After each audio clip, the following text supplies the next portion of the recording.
Vəhşilərin ziyafəti. Bir gün meşədə odun qırarkən qayada gözümə kiçik bir deşik dəydi. Güclə deşikdən içəri girdikdə gördüm ki, bura 2 adam boyu hündürlükdə bir mağaradır. Qaranlıqda diqqətlə baxanda bir cüt parlaq gözün düz mənə baxdığını gördüm. Bunun insan və ya şeytan gözü olduğunu anlaya bilmirdim. Lakin deşikdən mağaraya düşən işıqda onlar ulduz kimi parlayırdı. Tez özümü bayıra atdım.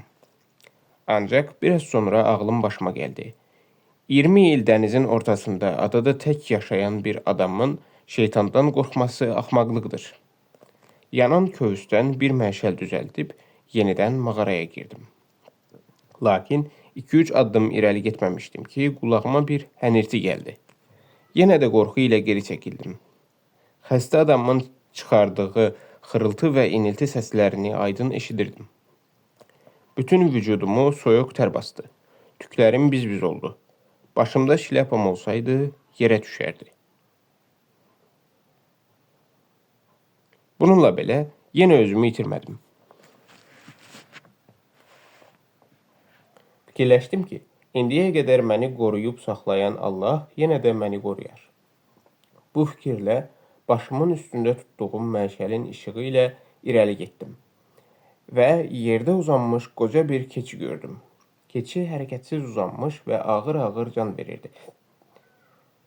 Ayağımla itələdim ki, ayağa qalxsın, lakin qalxa bilmədi. Bir qədər özümə gəldikdən sonra mağaranı diqqətlə öyrənməyə başladım. Mağaranın içi çox kiçik idi. 20 futa qədər olardı. İç formasının olmaması göstərirdi ki, onu təbiət özü yaratmış, buraya insan əli dəyməmişdir.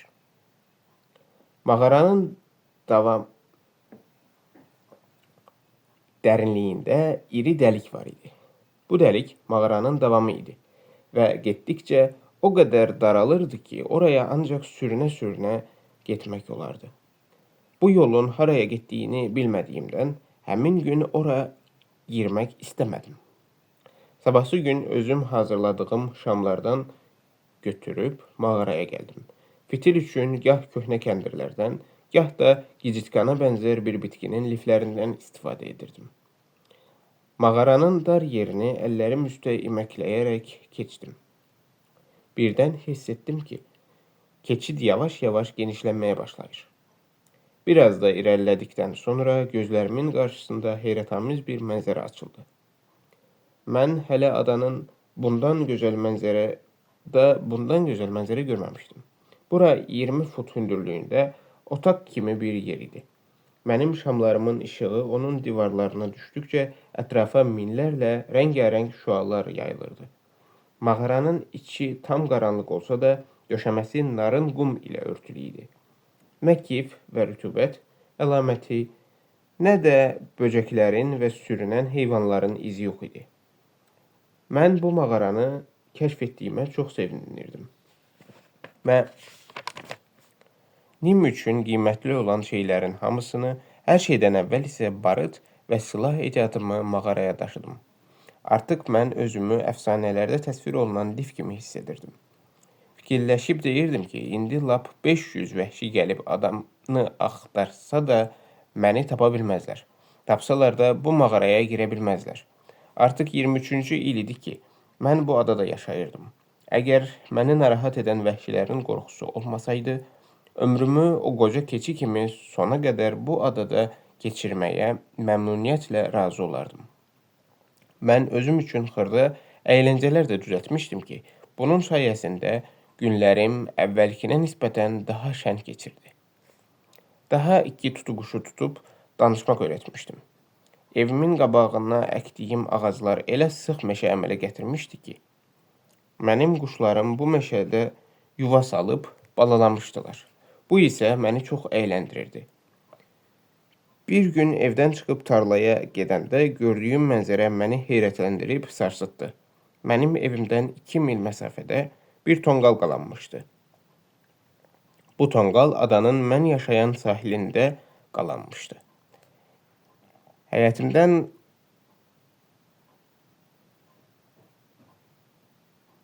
heyrətimdən quruyub qalmışdım. Bu çağırılmamış qonaqlarla üz-üzə gəlməmək üçün evimi əhatə edən pöhrəlikdə gizləndim. Əgər vəhşilər adanı gəzməyə başlasalar, becərilmiş tarlamı görüb burada insan yaşadığını başa düşərlər. Mən cəld həyətə girdim. Nərdivanı götürdüm və müdafiəyə hazırlaşmağa başladım. Döyüşə hazırladığım muşket və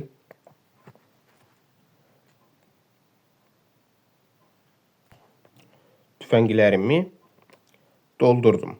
Son nəfəsimə qədər özümü müdafiə etməyi qərara aldım. Təxminən 2 saat bu vəziyyətdə oturub gözlədim. Bayırdan xəbər ala bilmədiyimdən çox darıxırdım. Nəhayət, səbr edə bilməyib müşahidə borusunu götürdüm və təpəyə qalxdım. Mən sahildə 10 nəfər çılpaq vəhşi insanın dövrə vurub oturduğunu gördüm.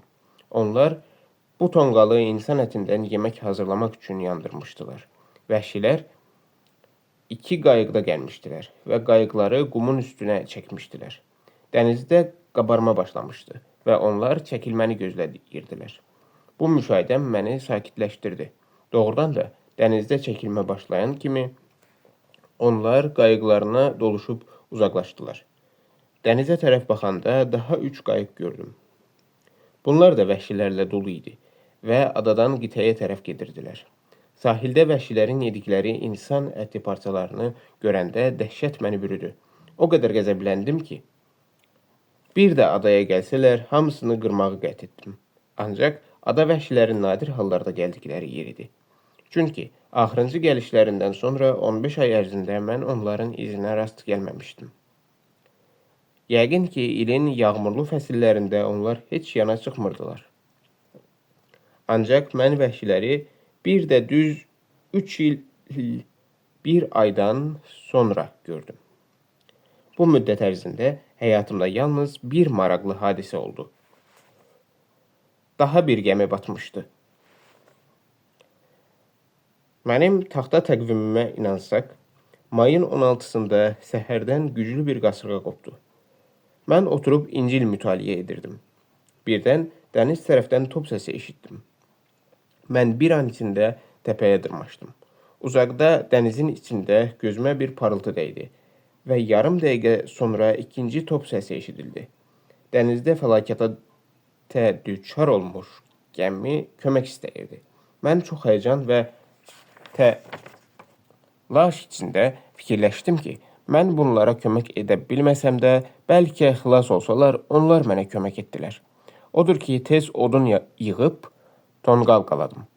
Tonqal elə yanırdı ki, onu uzaqdan belə görməmək mümkün deyildi. Yenidən top səsləri təkrar olundu. Mən səhərə qədər odu söndürmədim. Səhər açılanda adanın şərq tərəfində dənizdə bir qaraltı gördüm və bunun lövbər salıb dayanmış gəmi olduğunu təxmin etdim. Mən başa düşdüm ki, bu gecə gəmi sualtı qayalara toxunaraq parçalanmışdır. Əgər gəmidəki adamlar mən yaşadığım adanı görsəydilər, qayıqlara minib xilas ola bilərdilər. Lakin talih elə gətirmişdi ki, son 23 ildə bu yerlərdə fəlakətə uğrayan 2 gəmidən yalnız mən xilas ola bilmişdim və bunun üçün də Tanrıya təşəkkür etməliydim. Gəmiyə baxanda içimdə bir insan üzü görmək arzusu baş qaldırdı. Kaş onlardan 2-3, heç olmazsa bir adam xilas olub yanıma gələydi. Onunla dost olardım. Doyunca söhbət edərdim. Heç olmazsa bircə nəfər xilas ola bilsəydi. Mən bu sözləri öz-özümə bəlkə 1000 dəfə təkrar etdim. Yalnız qəzadan bir neçə gün sonra sahildə bir gəmi yunqasının meyitini tapdım. Ciblərində 2 qızıl pul və trubkadan başqa heç nə yox idi. Mən bu trubkaya çox sevindim. Fırtınadan sonra dəniz sakitləşmişdi. Gəmiyə gedib baxmayınca rahatlıq tapa bilməyəcəkdim. Mən tələsik qalama qayıtdım və dəniz səfəri üçün gərəkli hər şeyi daşıyıb qayalıqda gizlətdiyim qayığa yüklədim. Allah yolumu uğurlu etsin deyib sahildən ayrıldım. Mən sahildən çox da uzaqlaşmadan adanın şimal-şərq qurtaracağına qədər avar çəkə-çəkə getdim. Buradan açıq dənizə vurulmalıydım. Lakin güclü dəniz axınına baxanda birinci dəniz səyahətimi xatırladım və cəsarətim xeyli azaldı.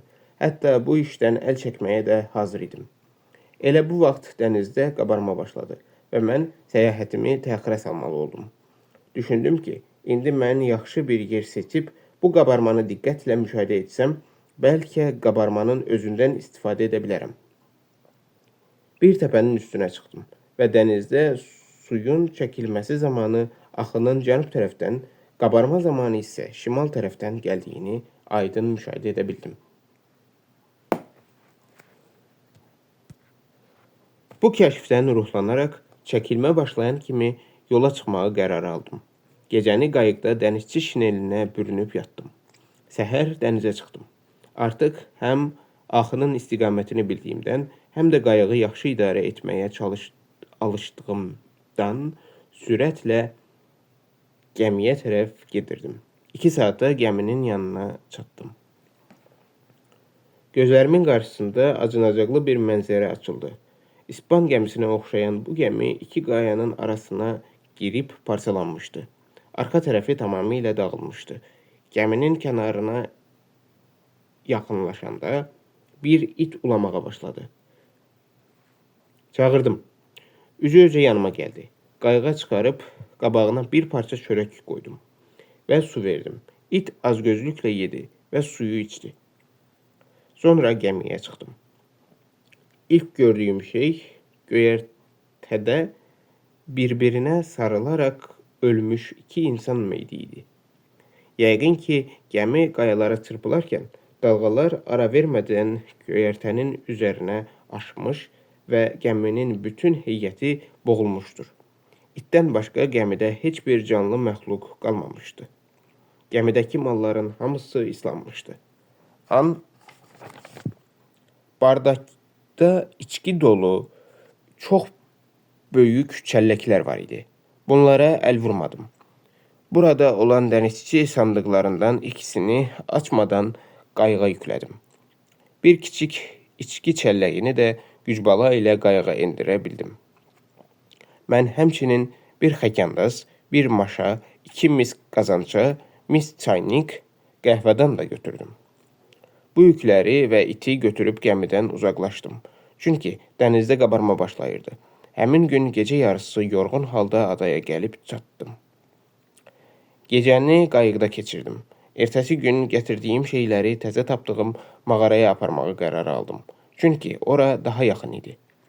Səhər gətirdiyim şeyləri gözdən keçirdim. Çəlləkdəki rom idi.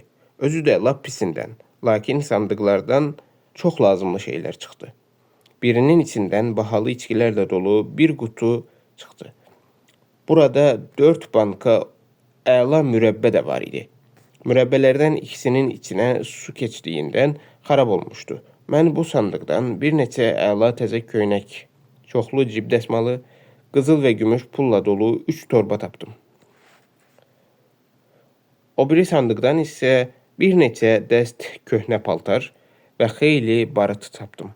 Görünür, birinci sandığın sahibi zabit, ikincisininki isə kasıb dənizçi imiş. Pulları mağarada gizlətdim. Onlar burada mənə lazım deyildi. Heyif ki, mən gəminin arxa tərəfində olan sərvəti ələ keçirə bilmədim. Şeylərimi mağarada yerləşdirdikdən sonra qayığı əvvəlki dayanacağa apardım. Özüm isə birbaşa köhnə evimə qayıtdım. Evdə hər şey qaydasında idi. Mən yenə də əvvəlki kimi dinc həyat keçirməyə başladım. Ev işləri ilə məşğul olur, ehtiyatlı davranır, evdən çox nadir hallarda bayıra çıxırdım. Bu qayda ilə mən adada yenə 2 il yaşadım. Lakin bir fikir mənim başımda həmişə dolaşırdı. Mən həyatımın bu kimsəsiz adada sona çatmasını istəmirdim. Adaya düşdüyüm vaxtdan 24 il keçirdi. Mart ayı idi. Yağışlı bir gündə yatağımda uzanmışdım. Özümü yaxşı hiss edirdim. Başımda heç bir qara qorxu yox idi. Amma gözümə heç cür yuxu getmirdi. Həyatımda baş vermiş bütün hadisələr bir-bir gözümün qabağına gəlirdi. Sonra fikirlərim başqa istiqamətə düşdü. Mən vəhşilərin adam yeməyi haqqında düşünməyə başladım. Bu işin mahiyyətini anlamağa çalışdım. Sonra onların yaşadığı qitəyə getməyin mümkünlüyü barədə düşündüm. Mən düşünürdüm ki, əgər qitəyə gedib çıxsam, insanlara rast gəlsəm, bəlkə mənə kömək edərlər, ya da ki, bəlkə yolda bir Avropa gəmisinə rast gələrəm. Lap bunların heç birisi olmasa da uzaqbaşı ölərəm. Onsuz da həyatın sonu ölümdür. Bu plan məni o qədər möhkəm tutmuşdu ki, qanım qaynayır, qızdırmalı adamlar kimi nəbzim tez-tez vururdu. Nəhayət, gərgin düşüncələrdən yorulub dərin yuxuya getdim. Yuxuda gördüm ki, sahil tərəfdə 2 qayıq var. Qayıqların yanında 11 nəfər vəhşi dayanmışdır. Yanlarındakı 12-ci adam da var. Adam da var idi. Bu, öldürüb yemək üçün gətirdikləri əsir idi. Bu əsir birdən dartınıb onların əlindən çıxdı və var gücü ilə mənim pöhrəliyimə tərəf qaçmağa başladı. Onun tək olduğunu və arxadan heç kəsin qovmadığını gördükdə, mən onun qabağına çıxdım və gülümsədim. O isə qarşımda diz çöküb yalvarmağa başladı. Mən hasara dayanmış nərdivanı ona göstərdim və aşıb həyətə düşməyi başa saldım. Onu mağaraya gətirib özümə nökər etdim. Yuxuda öz-özümə düşünürdüm. İndi mən qitəyə gedib çıxa bilərəm. Bu adam mənə bələdçilik edər. Vəhşilərin əlinə düşməmək üçün hansı tərəfə getmək lazım olduğunu mənə başa salar. Səhər günəşin şəfəqləri məni oyadanda bütün bunların bir yuxu olduğunu anlayıb çox pərişan oldum. Son.